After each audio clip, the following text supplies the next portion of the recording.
La prise en charge de l'autisme par des équipes soignantes et des institutions médico-sociales nécessite d'être accompagnée. Depuis 2010, un groupe d'infirmières, d'éducateurs spécialisés et de médecins appartenant aux équipes mobiles autisme se réunissent 4 fois par an.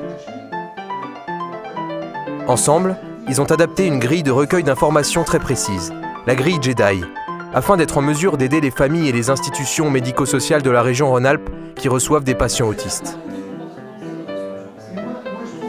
Chez des personnes qui n'ont souvent pas le langage pour exprimer leur douleur physique, savoir la repérer est en effet une priorité, pour les équipes qui en ont la charge. L'enjeu, comprendre d'où peuvent venir leurs troubles du comportement.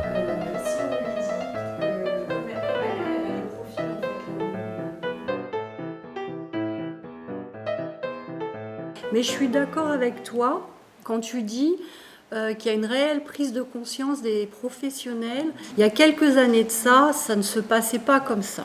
Vraiment, on pensait troubles du comportement, on pensait ABA, grille ABA, fonction du comportement problème, et on ne pensait pas douleur. Et là, l'évolution, on l'a vu ça. Et grâce aux sensibilisations à la douleur faites dans les institutions, on a pu introduire les grilles JEDI après. Je suis frappé maintenant dans les services dans lesquels je suis, les infirmières maintenant, les traitements si besoin quand l'orientation est vers la douleur, c'est plus du tout les psychotropes, hein, c'est des antalgiques. Hein, et ça c'est nouveau. Le traitement si besoin c'est du Doliprane, c'est plus le Loxapine, quoi. Mais moi je trouve que c'est quand même vachement bien. Et avec les parents, il y en a qui ont fait avec les parents. Moi, je le fais systématiquement avec les familles, je remplis la grille. Et, donc moi, c'est plutôt quand je suis au CESAD. Et alors là, c'est vrai que ça les rassure de savoir qu'il y a un outil qui peut aider. Parce que la grande frayeur des parents, c'est de passer à côté, de ne pas savoir. Est-ce qu'il a mal? Et je ne saurais pas qu'il a mal. Et ça vraiment, ça les inquiète terriblement. Et alors à chaque fois, je leur dis, mais justement, je remplis cette grille comme ça maintenant. S'il y a des troubles du comportement, vous voyez avec l'éducatrice, vous en reparlez, et ensemble, vous refaites la grille et vous comparez. Et alors là, parce qu'il y a quelque chose, quoi. Après, c'est pas miraculeux, mais il y a quelque chose. Après, il faut faire Sherlock Holmes pour trouver quoi. Ah bah oui, ça. Moi, je le fais régulièrement. Enfin, du coup, nous, on n'est que à domicile, donc forcément. Autant les parents comprennent assez facilement l'intérêt de la grille, peuvent comprendre que la manifestation douloureuse n'est pas forcément la même que chez une personne lambda. Ça, il n'y a pas de problème pour ces questions-là. Faire un état de base, il n'y a pas de problème non plus. Par contre, en cas de trouble du comportement, prendre la fiche quand ils sont tout seuls chez eux, faire la grille et la remplir, c'est super compliqué. Donc nous, quand ils nous appellent, on va à domicile et on fait une grille. Mais par contre, des parents qui le font tout seuls, quand ça va pas, c'est très compliqué. Quand ils ont leur jeune à la maison depuis 10 ans et qu'il y a des gros troubles du comportement, on penserait que le papa, la maman repèrent mieux, a plus l'œil, mais en fait, il y a l'usure, il y a la fatigue. C'est des adultes. Et ça change un peu quand ils sont au domicile depuis un certain temps. C'est vrai que ça change aussi le regard des parents, je pense, qui sont fatigués. Ouvre un peu les yeux, que je puisse comprendre ce que tu veux me dire. Donc je me présente vite fait. Donc Claire, éducatrice à l'équipe mobile de la Fédération des Apages. Je suis Quentin l'équipe mobile suit Quentin depuis 4-5 ans. Voilà, mon rôle c'est la coordination de parcours. Auprès de Quentin, c'est lui trouver un lieu de vie. Et donc Emma, toi tu es infirmière. Voilà, moi je suis infirmière à l'équipe mobile depuis 6 mois à peu près. J'ai des suivis des personnes que j'accompagne, pour lesquelles je demande conseil à Claire pour ses compétences éducatives que moi j'ai pas forcément. Et j'interviens aussi sur les situations de Claire pour tout ce qui est douleur, évaluation de la douleur, aussi somatique, évaluation et besoin des suivis médicaux notamment. Donc on a aussi du coup dans notre équipe une neuropsychologue c'est avec tous ces regards, un psychiatre, notre directrice adjointe, un autre collègue éducateur. Enfin, c'est avec tous ces regards qu'on apprend à connaître et savoir comment faire avec Quentin.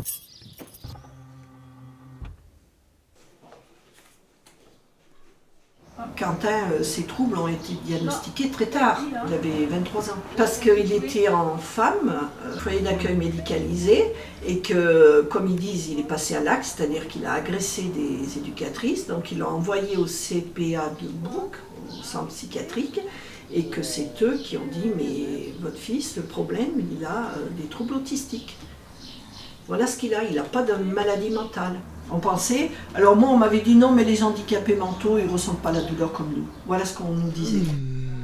Bon, on choisit lesquels, on joue avec lesquels, tiens. Tu choisis? Lesquels on prend?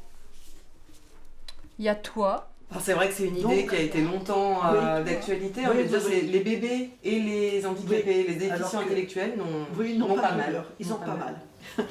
Donc, et comme il ne pleure pas, très On peut se compliqué. fier qu'à son comportement. Oui, qu'à- voilà, un comportement extérieur, mais bon, quand il a mal ou est-ce qu'il est mal dans sa peau, très difficile de déterminer. Qu'est-ce qu'on fait? On continue? Donc il faut être très attentif au moindre changement de visage. C'est surtout sur le visage qu'on se rend compte des choses, où il va se crisper. Et c'est comme ça qu'on sait qu'il y a peut-être quelque chose qui ne va pas, en dehors du fait de ces problèmes de comportement.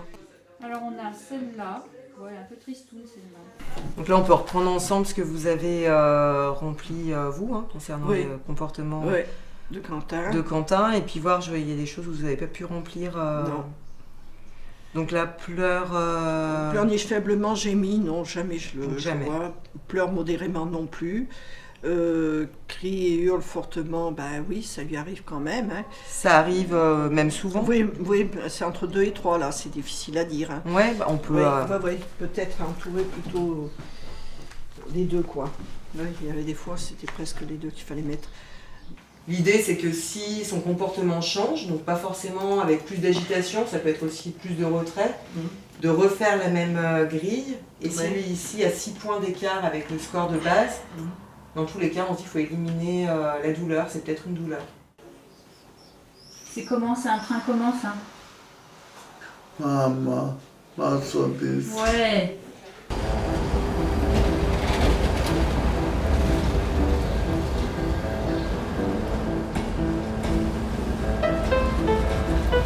Les aime bien celle-là?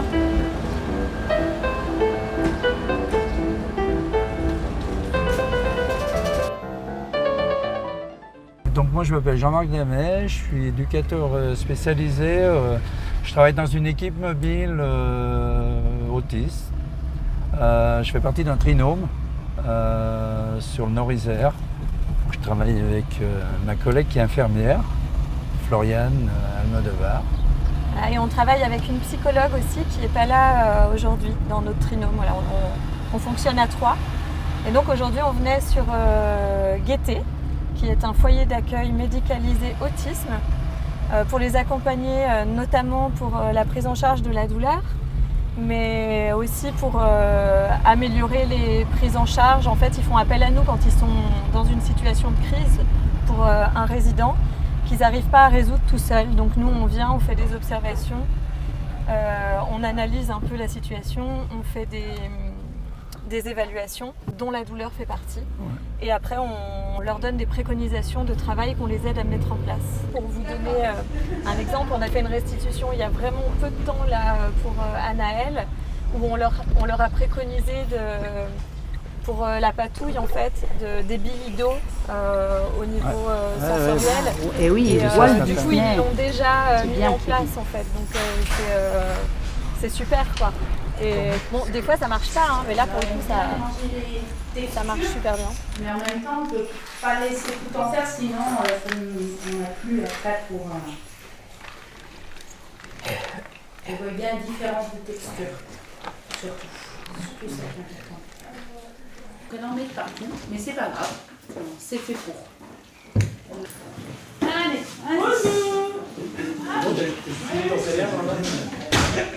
c'est vraiment une activité où on les laisse faire comme ils ont envie.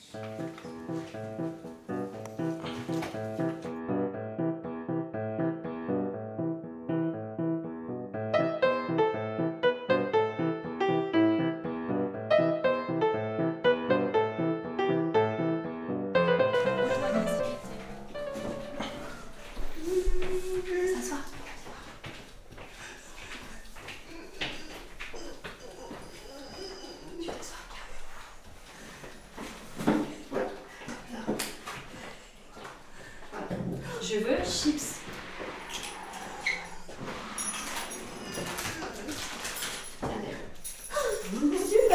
les personnes avec autisme, du coup, il y a un temps de latence parfois, du coup, entre le moment où la personne va recevoir l'information et le moment où la personne va faire l'action.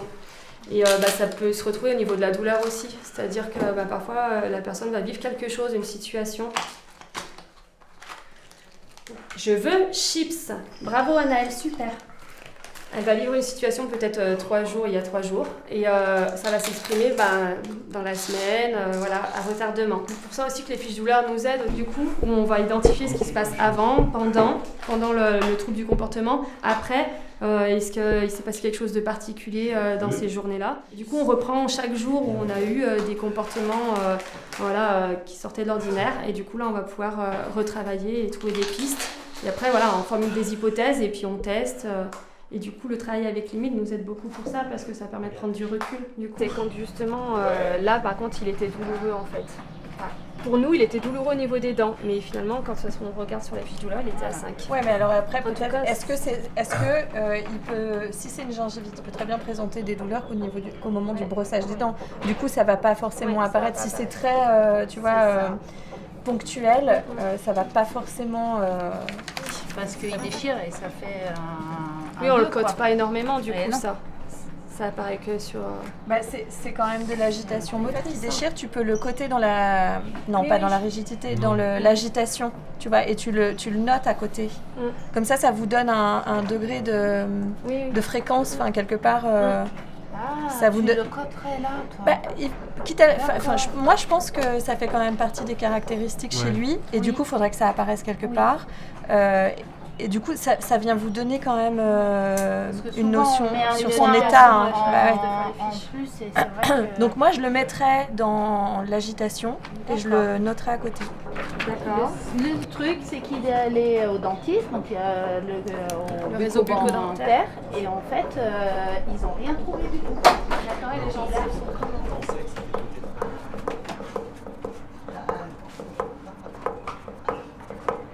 on n'aura plus l'orthophoniste. Oui. Allez, viens.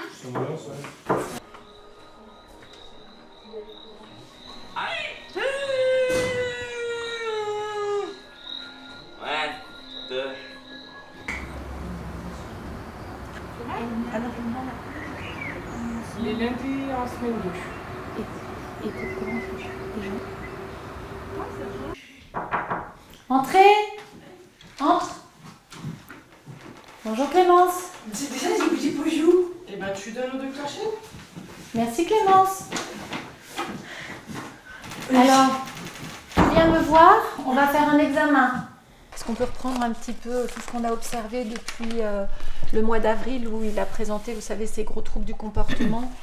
Et on a mis en place les grilles à partir du mois d'avril parce que ça se répétait de plus en plus. Faible tonus affalé, est-ce que c'est tout le temps le cas? Parce que je trouve que vous avez beaucoup côté, quoi. Oui, mais quand il est bien, c'est vrai qu'il bouge pas. Il est vraiment comme ça. Ok, non, mais c'est juste une question parce que je trouvais que c'était très, très haut comme cotation. Donc, ok, très bien. Il se rassoit alors qu'il y a quelque temps, peut-être. C'était pas le cas. Côté quoi, dans niveau quoi là? 0, 1, 2, 3, 4. Peut-être pas 4, mais. En fait, la grille Jedi, c'est un peu comme une prise de température. C'est pas un diagnostic. C'est uniquement un état des lieux de ce qu'on observe au niveau comportemental et au niveau des signes neurovégétatifs qui peut nous alerter s'il y a un changement de la grille sur il se passe quelque chose. Et si la grille est augmentée, on sait qu'il se passe quelque chose quand même, souvent au niveau somatique. Le but, c'est qu'on intervienne avant qu'il y ait des troubles du comportement.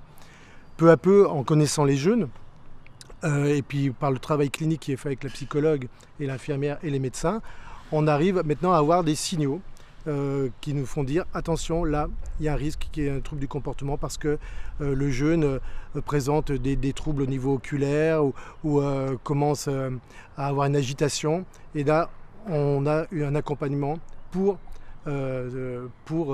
prévenir ces troubles-là, que ce soit la mise en retrait, que ce soit le placebo, que ce soit ou après quelque chose de plus médical avec des protocoles médicamenteux ou alors protocoles mis en chambre, en salle d'apaisement. Ça a limité le recours à la médicamentation. Et ça, c'est quand même très important pour des jeunes, parce qu'on sait très bien que tout ce qui est traitement psychotrope, anxiolytique et autres, ça a des risques sur la santé, surtout s'ils les prennent très jeunes, quoi. Donc voilà ce que je peux dire, moi, de la douleur, de tout ce qui est somatique. C'est important aussi pour animer les réunions et puis aussi donner du recul aux équipes. Parce que souvent, les équipes vont être confrontées à des jeunes qui vont avoir des troubles importants du comportement.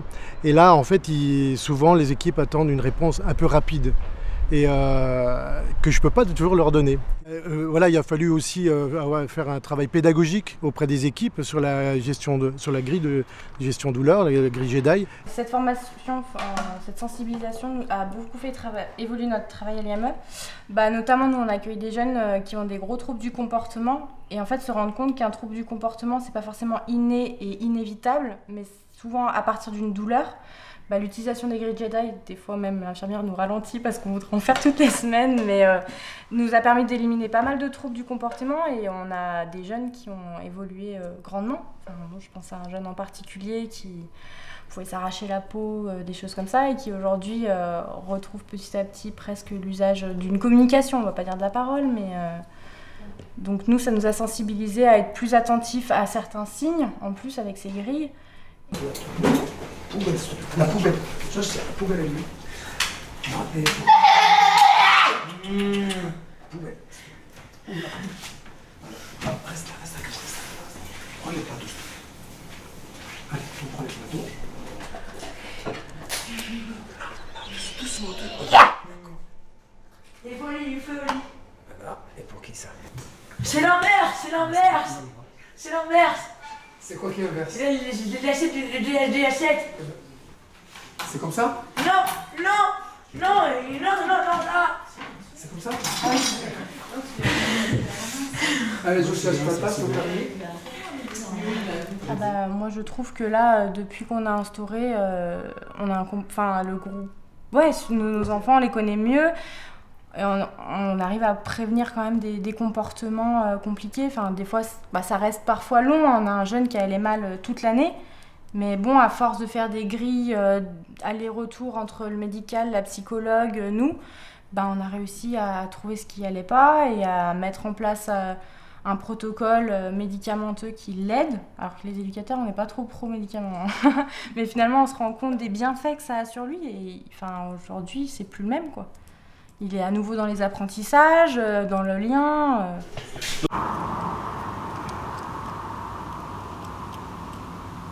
Le centre de ressources Autisme-Rhône-Alpes est constitué de 9 antennes diagnostiques qui sont réparties dans la région. Dans l'équipe mobile du Rhône et au sein du CRA, on a développé un intérêt particulier sur la douleur chez les personnes avec TSA parce qu'on a eu un médecin spécialiste de la douleur qui est venu travailler auprès de cette population. Donc le docteur Sourti a adapté la grille JEDI, qui est une grille de repérage de l'expression de la douleur, qui n'était pas spécifique à l'autisme, mais à laquelle qu'il a transformé pour mieux répondre aux besoins des personnes TSA. L'idée, c'est d'être avant l'hôpital pour ne pas hospitaliser les gens, pour pouvoir déclencher quelque chose. Parce que le problème, on est toujours en retard dans cette population, parce qu'au départ, il y a une augmentation des cryptes, une augmentation de l'agitation, et puis des troubles du sommeil, puis des repas qui ne se passent pas bien, et puis on essaye de pallier à ça, sans se rendre compte qu'il y a peut-être une origine qui peut être la douleur. Et on en trouve beaucoup. Voilà, ce qu'on a essayé de lister dans la grille. Alors, il n'y a aucun signe tout seul qui nous donne l'information, c'est l'association des signes et puis son évolution dans le temps. Voilà. C'est ça qu'on essaye de rechercher. Et nous, dans l'aspect particulier de la douleur, on a fait un collectif douleur à partir des infirmières, au départ des équipes mobile autisme, et puis ensuite se sont joints à ce collectif douleur, des infirmières qui étaient un petit peu isolées dans des structures médico-sociales et qui avaient besoin de soutien, et puis aussi des médecins qui étaient à des temps très très partiels et qui se disaient tiens mais c'est bizarre, on n'apprend pas, enfin l'autisme on n'en a pas beaucoup parlé à l'université, la douleur non plus, et l'association des deux c'était vraiment compliqué. Donc ensemble on a fait un collectif qui nous permet de s'interroger sur nos pratiques, qui nous permet aussi de confronter les cas auxquels on n'arrive pas à répondre de façon individuelle, ou simplement de se dire mais tiens ça s'est déjà produit à tel endroit donc j'avais fait telle chose et on s'aide. Et c'est ce collectif qui a essayé de retravailler cette grille douleur que nous n'avons pas inventée, qui existait avant, hein, mais qu'on a essayé d'adapter à cette population très particulière, avec comme objectif de transmettre ces connaissances dans les structures médico-sociales, puisque c'est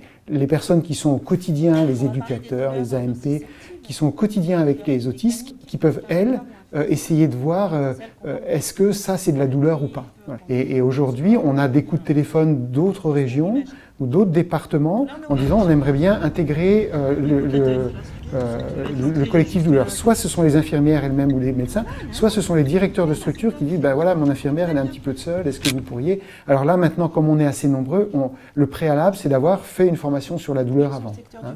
Et une fois qu'on a fait cette formation sur la douleur et sur l'autisme avant, après on peut intégrer le collectif douleur. Toujours à l'écoute. Dans notre pratique, on a souvent remarqué que la douleur elle est niée et le fait que la personne ne dise pas j'ai mal, elle n'est pas prise en considération. Du coup, il va avoir un petit effet de retrait. On peut avoir une dépression associée aussi hein, qui s'installe. C'est pour ça qu'on parle de syndrome. Puis souvent aussi les personnes, en fait, on les écoute plus, les personnes qui se plaignent un peu tout le temps, enfin voilà, alors qu'il y a une réelle douleur. Et au bout d'un moment, surtout quand on ne trouve rien, on se dit bah non, c'est pas voilà. Et c'est là en général où les personnes s'enferment un petit peu.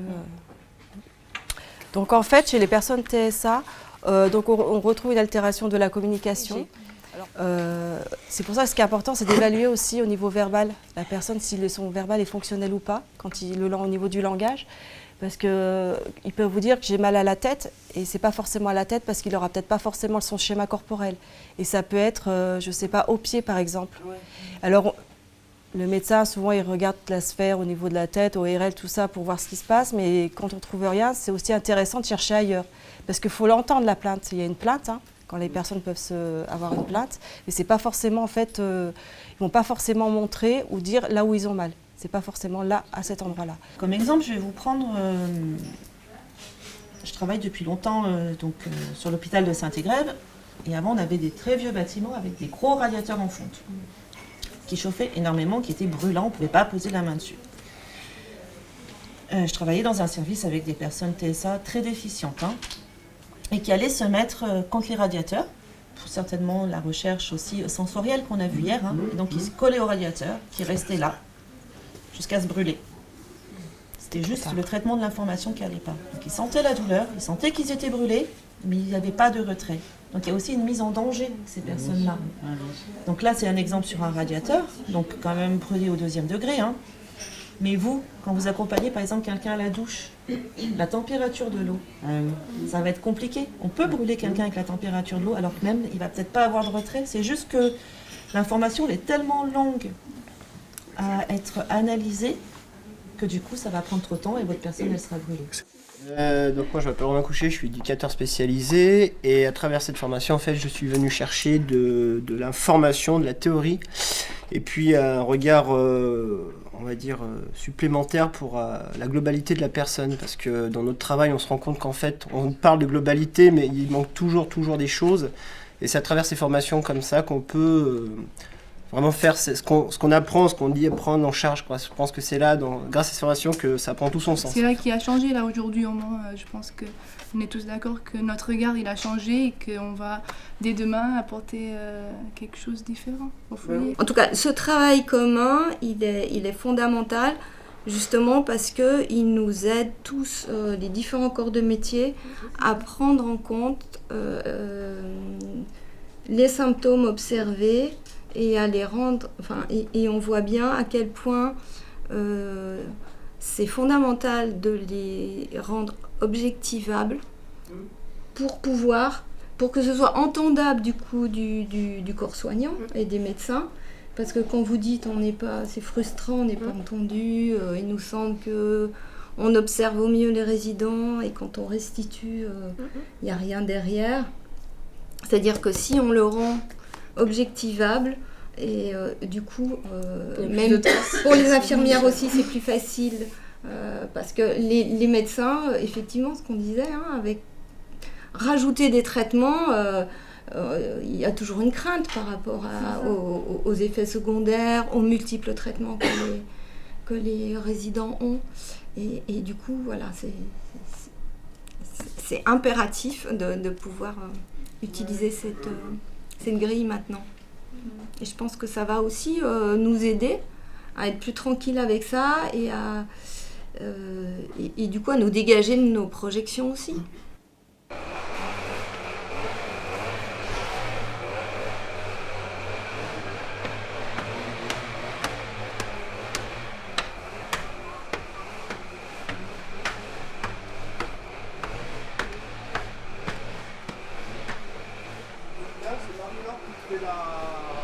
Les résidents qu'on a, donc des adultes autistes, c'est quelque chose de très compliqué.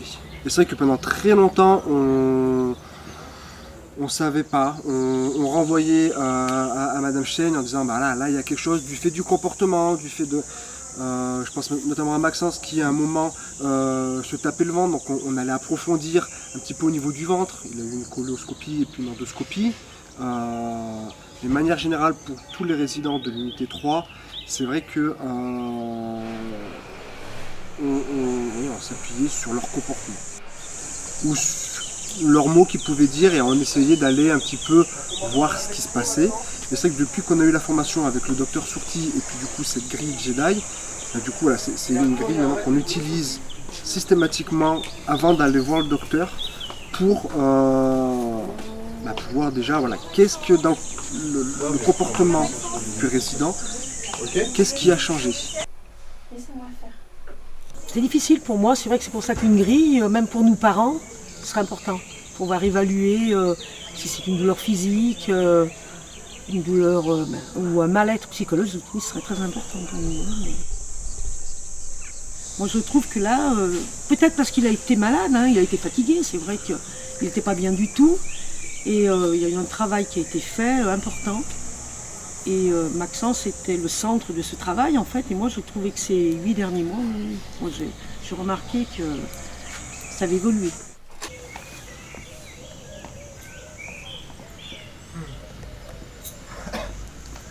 Je voulais évoquer déjà la situation de mon point de vue, c'est-à-dire Stéphane il présente des troubles du comportement qui évoluent depuis la fin de l'année dernière, avec des épisodes d'agitation, de déambulation, d'augmentation de son syndrome de Pica. La semaine dernière encore, il a avalé une corde, c'est ça ? Oui, une petite ficelle qui a été retrouvée dans les selles. Lui, il a un état de base autour de 11. Et en fait, les grilles qui ont été faites depuis, on est monté jusqu'à 31, 25, encore fin novembre, et en mars, il était encore à 26. Pour un état de base en fait, qui avait même été réévalué, qui était plutôt à 4 qu'à 11. Donc il y avait vraiment, ça marque vraiment qu'il y a une grosse différence. Et en fait, ce qui est surtout noté, c'est qu'il a une augmentation de ses troubles du comportement et pas tellement des troubles neurovégétatifs. Voilà, je sais pas. La question serait de savoir est-ce qu'il y a une tension interne, une tension psychique aussi. En même temps, ça peut être très intriqué. Il peut y avoir des périodes avec des douleurs et que ça aussi, du coup, ça déstabilise l'ensemble et que ça crée plus de fatigue, une baisse de seuil de tolérance aussi au collectif alentour et qu'ensuite après soit très difficile de faire la part finalement de ce qui est du somatique et puis ce qui est du psychique. Psychique, oui, tout à fait. Ouais. Et quand j'avais eu la maman au téléphone, elle me disait que les week-ends aussi étaient quand même pas comme d'habitude, un peu plus tendus, un peu plus... oui, avec là aussi plus de tentatives pour manger de l'herbe ou voilà, des comportements qu'elle ne retrouve pas forcément habituellement. Oui. Et que donc c'est pas que les médicaments qui peuvent aussi agir. Dans la collectivité. Un délai entre la mise en route d'un traitement et l'effet qu'on va pouvoir et l'apaisement qu'on en attend. Et voilà, donc ça permet une certaine assurance de ce côté-là. Et la grille Jedi aussi, ça permet aussi de mieux objectiver parce qu'on a un peu tendance, chez les personnes qui ne s'expriment pas verbalement notamment, à chaque fois, comme je disais, surinterpréter les signes en fonction du contexte, en fonction de ce qui s'est passé. Et finalement, avec ces grilles-là, on apprend vraiment à juste noter si le signe est présent ou pas et s'obliger à ne pas avoir d'interprétation dessus. Donc ça donne quelque chose qui est beaucoup plus objectif, donc plus proche de la réalité quand même. On reçoit beaucoup de patients en état d'agitation, c'est souvent le motif de l'hospitalisation, très très souvent, avec des équipes qui très clairement sont dépassées, débordées, et surtout ne trouvent pas de sens à la crise d'agitation. Mais qu'est-ce qui se passe? On ne comprend pas pourquoi il est agité. Alors il faut faire attention aux explications, des fois trop faciles ou trop simples. Bon, voilà, il s'est agité parce qu'il a une visite ou parce qu'il n'a pas eu de visite, parce qu'il a froid, parce qu'il a chaud. Ça peut, pour un patient autiste ou déficient, ça peut être l'enfer vraiment, et n'a que ce moyen de s'exprimer, que de s'agiter. Dans 100% des cas, il faut chercher une douleur somatique, donc avec l'aide d'un somaticien, il faut un somaticien qui connaisse aussi ce type de patient, qui sache aussi examiner les patients, c'est un examen très doux, c'est clair, il faut avoir du temps. Quand il n'est pas bien, il est plutôt hypertonique ou complètement mou? Hypertonique. Énervé, des cris, à sauter. Là encore, il est super calme parce que Caïs, il ne passe pas 30 secondes sans sauter sur place. Voilà, normalement il est comme ça toute la journée. C'est normal, pour lui ça c'est normal. Et il a une façon de respirer bizarre quand il n'est pas bien, même s'il ne fait pas d'activité physique, etc. Alors il y a eu un moment où justement il me faisait, comment dire, il imitait comme s'il respirait fort. Il s'automutilait, il se tapait la tête par terre. Mais ça il ne le fait plus, ça. Non, il le fait plus. C'était avant les soins dentaires. Oui. D'accord. Mais il accepte que vous le touchiez comme ça? Oui et non, il va venir, mais en même temps, il va me mordre. D'accord. Il va me mordre au visage, ou me faire mal, ou me taper, puis d'un coup, il va repartir. Vraiment, les infirmières du collectif douleur, et les médecins qui en font partie, ils sont quand même devenus assez pointus pour repérer cette douleur. Et je pense que ce sont des gens qui sont vraiment des personnes ressources. Et je pense même d'ailleurs que ce soit les infirmières des équipes mobiles, soit les infirmières qui sont des piliers du système médical, des structures médico-sociales. Je pense qu'elles pourraient tout à fait bénéficier d'une augmentation de compétences et avoir droit même à pouvoir prescrire de temps en temps certains antalgiques, à condition qu'il y ait des référents comme notre collectif douleur par exemple, ou pouvoir avoir une personne ressource à appeler en cas de besoin.